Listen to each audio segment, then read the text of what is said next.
pag-aaralan ngayon, ano ba ang sinasabi ni Jesus doon sa kanyang prayer, no? Doon sa panalangin niya. Ano ba ang ibig sabihin ng bawat mensahe, no, ng kanyang panalangin? So basahin ko muna, sabi dito, Ama naming nasa langit, sambahin nawa ang pangalan mo. Ikaw nawa ang maghari sa amin, sundin nawa ang iyong kalooban dito sa lupa tulad ng sa langit. Bigyan mo kami ng pagkain kailangan namin sa araw na ito, at patawarin mo kami sa aming mga kasalanan, tulad ng aming pagpapatawad sa mga nagkasala sa amin. At huwag mo kami iharap sa mahigpit na pagsubok, kundi ilayo kami sa masama, sapagkat iyo ang kaharian at ang kapangyarihan at ang kapurihan magpakailanman. Amen. Ay mo naman sandali po tayo manalangin. Lord God, maraming salamat po sa gabing ito, Panginoon, na patuloy mo kaming pinagkakaisa sa lugar na ito sa iyong bahay sambahan upang kami, Panginoon, ay magpuring sa iyo, makinig ng iyong mga salita, magpanalangin ang Panginoong Diyos. At sa oras na ito, samahan po kami, bigyan mo kami ng kahulungan at katalinuhan na nawa, maunawaan po namin at buksan ang aming mga puso at isipan, Lord, na magpakikinggan po namin ang mensahe mo at mamusap po kayo at tumilos po kayo, Panginoon, sa aming kaligtaan. At tulungan mo po kami, Lord, na maunawaan po namin ang liwagan ng iyong salita. Salamat po, Diyos, at patuloy po kami kaming tutulog sa mga oras na ito, yung patuloy mong pag-comfort sa anak ni Ate Joy na nasusugan, ganun po sa kanya, Lord God, at kayo po ang patuloy na mamuna sa kanila at higit sa lahat, Lord, i-comfort niyo po sila sa mga sandaling ito, Panginoon Diyos. Ikaw po ang higit na nakakapatid kung ano ang kanilang pangailangan at kung ano ang kanilang tunay na kalagayan sa mga sandaling ito. Sa iyo po namin sila, Lord, ipinagkakatiwala. Pagiging bawat isa sa amin na naririto, Panginoon. Samahan mo po kami ito sa ngalan ng Jesus. Amen. Ito po ang Matthew chapter 6. Ito sa naging parang gawin ko ng halimbawa, no, na kasi sa ulti po namin, no, sayang wala yung mga kaklase mo. Ano? Ay nasa basic sermon na kami ngayong Sunday, no, supposedly. So, kaya ito po ay inaral ko dahil ito po yung dinidiscuss po namin sa aming pong pinag-aaralan sa OP. So, ang title po dito ay Ama Namin. No? Ama Namin. At sa bawat maaaring karamihan po sa atin, kapag ipinapanalangin po ito, ay maaaring kabisado na. No? At kaya yung iba ay mabilis na lang itong binibigkas.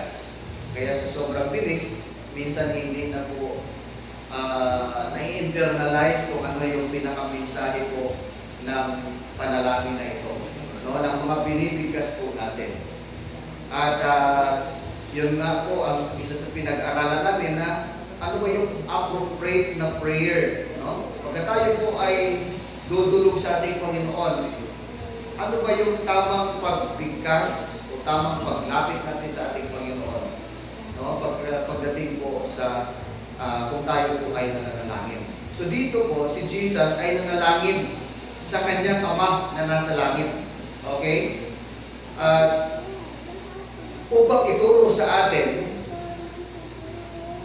na hindi lamang po tayo lalapit sa ating Panginoon, ipanalangin ito pong prayer na ito, kundi kailangan po natin itong i-internalize ng mabuti. Kailangan po natin itong pagbubulay-bulayan dahil sa mga bawat mensahe nito ay meron itong nakatago ng meaning na dapat po nating banggitin, no, sa ating Panginoon. Okay? Sa harap ng ating Panginoong Diyos. Now, ano ang sinasabi sa atin ng panalangin ng Panginoong Jesus na ito tungkol sa Ama? Dito po sa verse 9, sabi dito, Ama namin nasa langit. Ama namin nasa langit.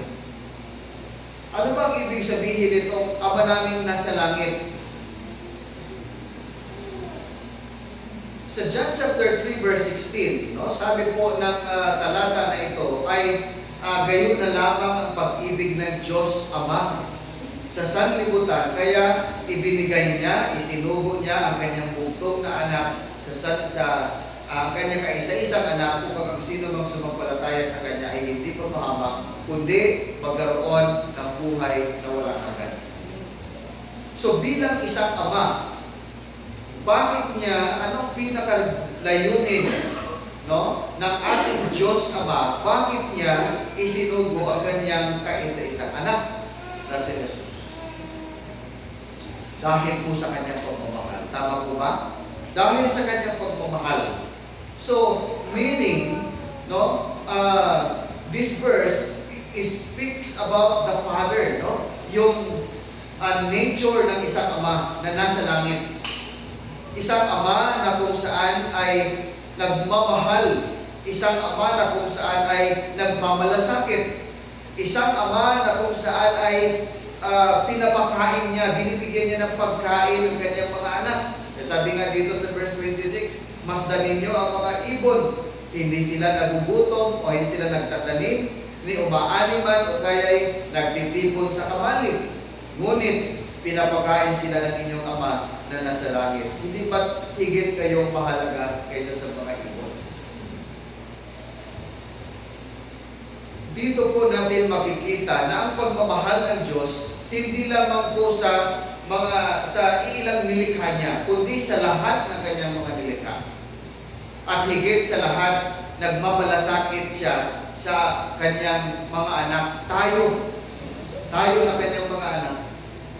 Ipinapakita niya yung kanyang pagmamahal, yung kanyang pagmamalasakit, at binibigyan niya tayo ng ating pangangailangan upang sa ganun po tayo ay mapagpatuloy na mabuhay, no? At kilalanin natin sa bilang ating Ama na nagbibigay o nagpo-provide ng ating pangangailangan. Kaya nais ng Diyos na alisin natin ang anumang takot o pag-aalala na meron sa ating puso, meron sa ating isipan, sapagkat merong Diyos Ama na nakakita sa atin at nakikita niya kung ano ang ating tunay na kalagayan ng bawat sitwasyon natin, maging ang ating pangangailangan. Amen? Kaya nga sabi rin dito sa verse 34, huwag ninyong alalahanin ang bukas, sapagkat bukas ang mag-aalala sa sarili niya. Sapat na ang inyong mga suliranin sa bawat araw. Inaalis ni Lord sa pamamagitan ng mensahe na ito, ng panalangin na ito, na ako ang gusto sabihin ng Diyos, ako ang iyong ama. Wala kang dapat ikatakot, wala kang dapat ipangamba, dahil ako ang iyong ama. Yun yung sinasabi ng Diyos. Binibigyan niya tayo ng assurance, no? Para hindi tayo matakot at hindi tayo mag-alala, lalo na sa ating kinabukasan. Tayo ay kanyang mga anak sa pamamagitan ng ating pananampalataya sa Kanya. Amen ba? Noong tinanggap natin si Jesus bilang ating Panginoon at personal na tagapagligtas, naging anak tayo ng Diyos. Kaya kailangan natin pahalagahan ang pangangalaga ng ating Ama. Kailangan natin pahalagahan, no, yung kanyang ipinapakita o ipinapadama ng pagmamahal. Dahil dyan niya ipinapakita yung dakila niyang pag-ibig sa bawat isa sa atin, sa bawat mga anak. Sa verse 9, sa verse 10, sabi rito, dumating nawa ang iyong kaharian.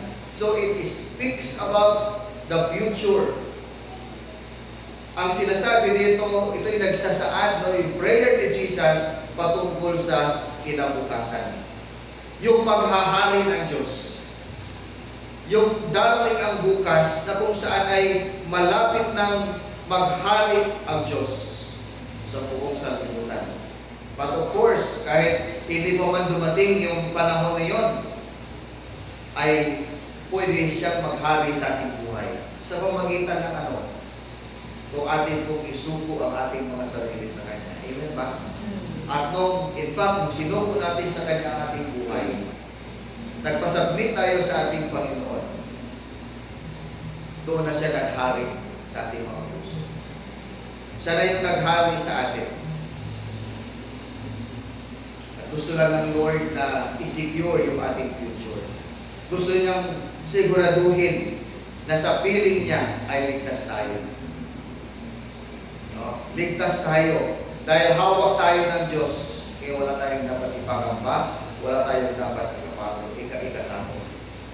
Minsan natatakot tayo sa mga krimen, karahasan na nangyayari sa ating paligid na nagiging dahilan kung bakit tayo po ay mga umang. No? At maging sa panahon po natin ngayon, di ba? Ang dami ng mga kaguluhan na nangyayari. Sinasabi nga ng karamihan na parang bumabalik na naman yung drug addiction, no? Yung drugs, ano? Bumabalik na naman yung mga krimen, ano? So, marami sa atin ay maaaring matakot at mangamba, lalo na pagdating sa kinabukasan. At kami, kahit kami mga magulang, no? Nangangamba kami, natatakot kami para sa aming mga anak, sa mga apo, no? Pagdating sa kinabukasan. Pero sabi ng Lord, wala tayong dapat ikatakot. Dahil pag maghari siya sa ating buhay, no? Hawak niya ang ating buhay. Amen ba? Hawak niya maging ang ating kinabukasan. Ang ating Ama ay nagpa-plan ng mas maganda kaysa sa mga plano natin. Kaya patuloy natin ipagkatiwala ang ating buhay, maging ang ating bukas. Ikatlo, it speaks about food. Anong sabi ng verse 11? Bigyan mo kami ngayon ng aming pang-araw-araw na pagkain. Ang mga ama dito sa lupa ay nalulungkot kapag walang may ihain na masarap at nutritious na pagkain para sa kanyang mga anak. Ganon din po si Lord. Si Lord po ay nalulungkot kapag ang kanyang mga anak dito sa sanlibutan ay nalulungkot. No? Kaya pinoprovide ng Panginoon ang lahat ng ating pangangailangan.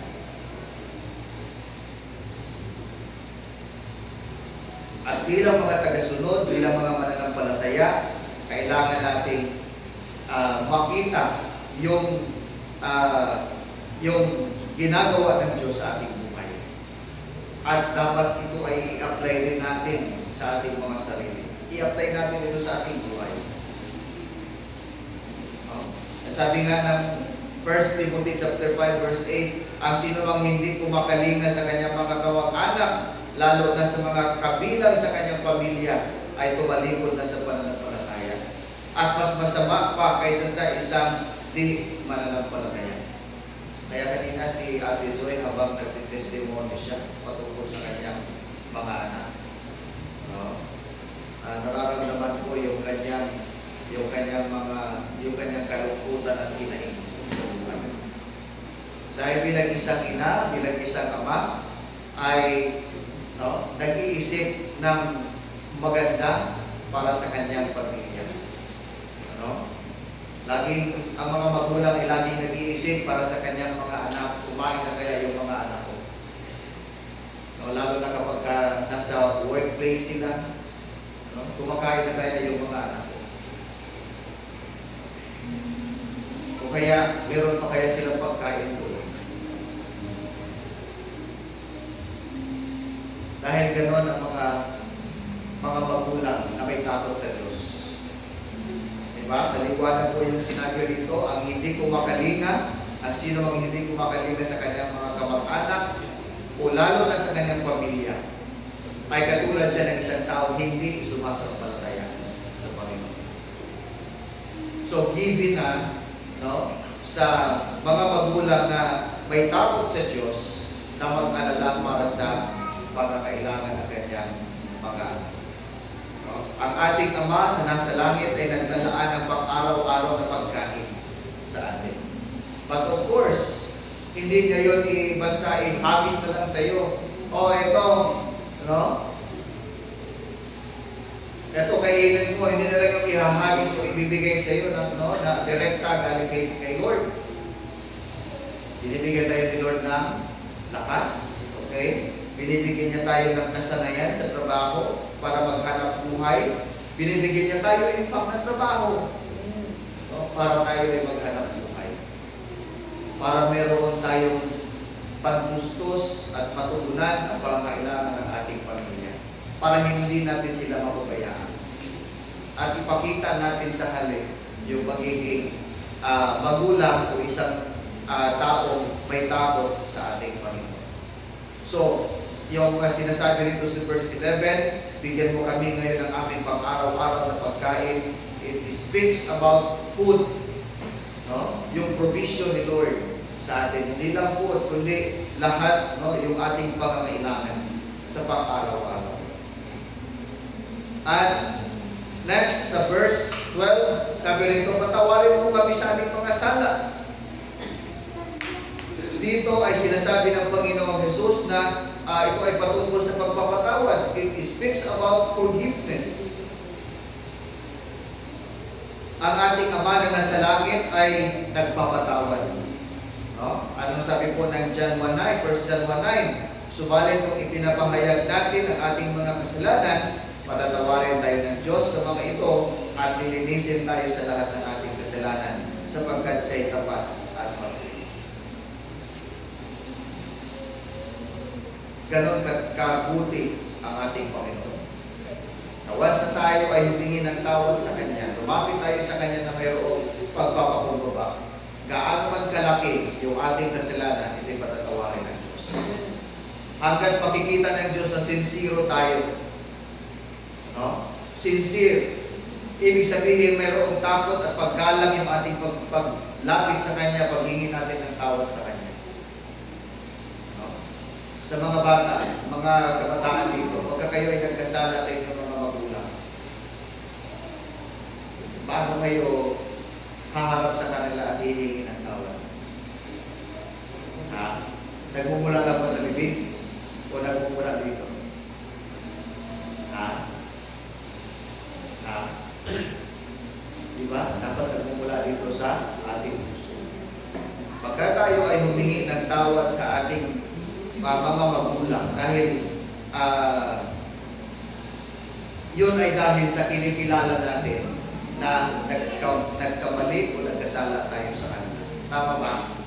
Kaya tayo humingi ng tawad. At yung pag-amin natin sa ating mga kasalanan, yan ay sinasabi na rin natin na sincere yung ating paglapit sa kanila at paghingi natin ng tawad. Okay? Ganon din sa ating Panginoon. Kapag tayo ay lalapit sa Kanya na mayroong sinseridad, ina-admit natin na, Lord, sorry po kasi nagkasala po ako. Ito po yung kasalanan ko. Ito po yung kasalanan ko. At isa pang patunay na sincere tayo, sasabihin natin sa ating paghingi ng tawad sa Kanya, Lord, patawarin niyo po ako, hindi ko na po ito ulitin. Diba? Pagka kayo ay humingi ng tawad sa inyong mga magulang, sinasabi niyo ba yun, hindi ko na po ulitin. Diba? Doon yun makikita ng inyong mga magulang na sila ay, na ikaw ay sincere doon sa sinasabi. Yung humihingi ka ng tawad, may pag-admit at nangangako ka, hindi ko na po ito ulitin. God is gracious. No? Si Lord ay napaka-mahabagin, maawain. Pero huwag natin abusuhin din yung kanyang pagiging maawain sa atin. Okay? Huwag natin abusuhin. Yun bang, okay lang, magkasala ako. Bait naman si Lord eh. No, hingi lang ako ng tawad sa Kanya, okay lang yan. Parang yun sa mga magulang din natin, pagka nagkakamali tayo, okay lang yan kay mama at papa. No, kahit pagkasala ako, mag-sorry lang ako sa Kanya, okay na yun. No, tatanggapin na yung sorry ko. Okay? Dahil ang totoong pagsisisi, ito ay nagmumula sa ating puso at nangangako tayo, hindi na natin uulitin. Okay? So, yan ang sinasabi, no? Itinuturo ng verse na ito. Patawarin mo kami sa aming mga sala at maaari din tayo magpatawad dahil tayo ay napatawad na. Amen. No? Maaari din tayo dapat din tayo nagpapatawad kasi pinatawad na tayo ng Diyos. Okay? Now, next, sa verse 13, at huwag mo kaming ipahintulot sa tukso.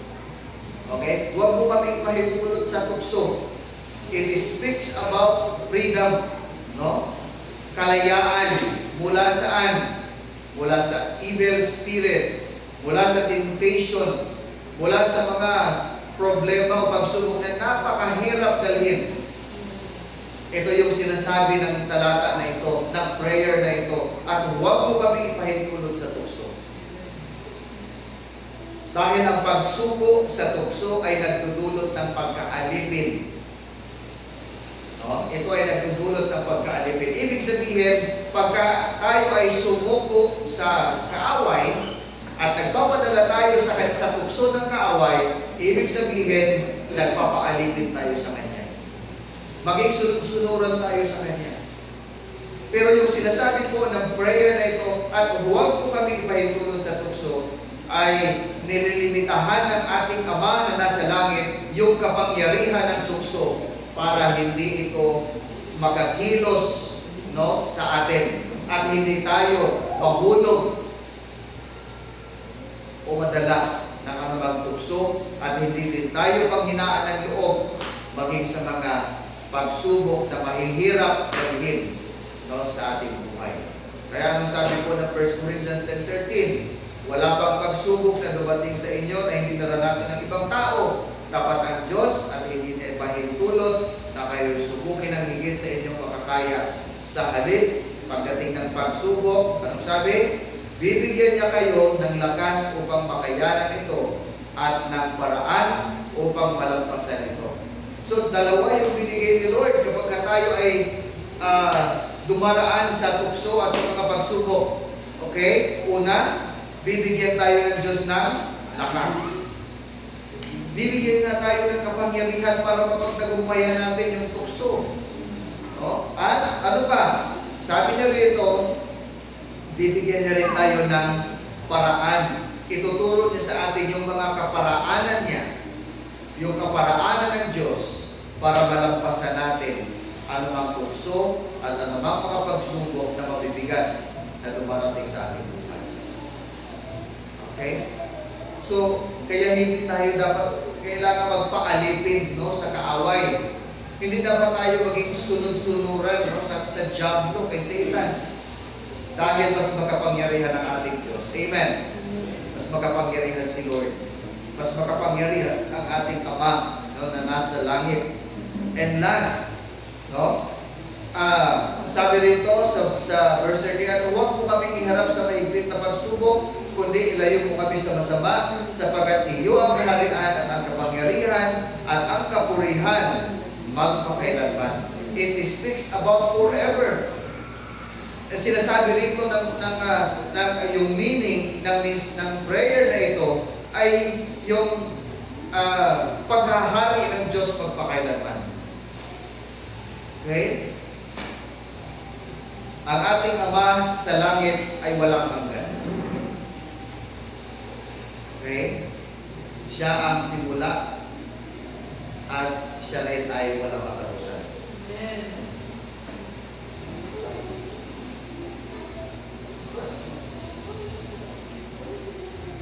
Kaya ang ating Ama na nasa langit ay walang hanggang Diyos. At bilang ating Ama, siya ay nagpaalala tungkol sa saan tayo mananatili sa kawalang hanggan. Kaya anong ginawa ng Panginoon ng Diyos Ama? Isinugo niya ang kanyang buntong na anak na si Jesus upang hindi tayo mamahama. Okay? Upang sa gayon, tayo ay sumampalataya sa Kanya at isuko ang ating buhay sa Kanya. At doon ay bibigyan na tayo ng buhay na walang hanggan. So dito makikita natin na mahal tayo ng Diyos. Amen? Iniingatan tayo ng Diyos. May pakialam si Lord sa atin. Okay? May pakialam si Lord sa atin. May pakialam ang Diyos Ama sa atin. Kaya, mga kapatid, no, sa gabing ito, tayo po ay naging ama natin sa langit. Amen. Sa pamamagitan ng ating pananampalataya. Tama po ba? At nakikita at nararamdaman mo ba ang pagmamahal ng ating amang nasa langit? Ramdam mo ba yun? Ramdam mo yun? Nararamdaman mo ba ang pagiging ama ng Diyos? Ugaliin natin na makipag-usap sa Kanya. No? Magdasal, manalangin, at ipagkatiwala natin sa Kanya ng ating buhay. Ang ating pamilya, ang ating kinabukasan.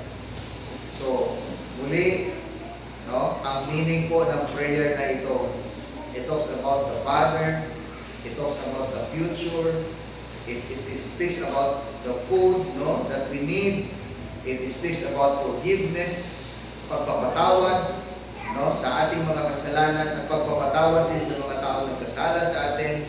It speaks about the freedom, no, kalayaan mula sa kaaway, no, upang hindi tayo maging kaalipin, no, ng diablo, no, ang ating buhay. At sa halip ay palayain tayo ng ating Panginoong Diyos mula sa tukso at maging sa mga mabibigat na problema at pagsubok natin nararanasan. At higit sa lahat, it speaks about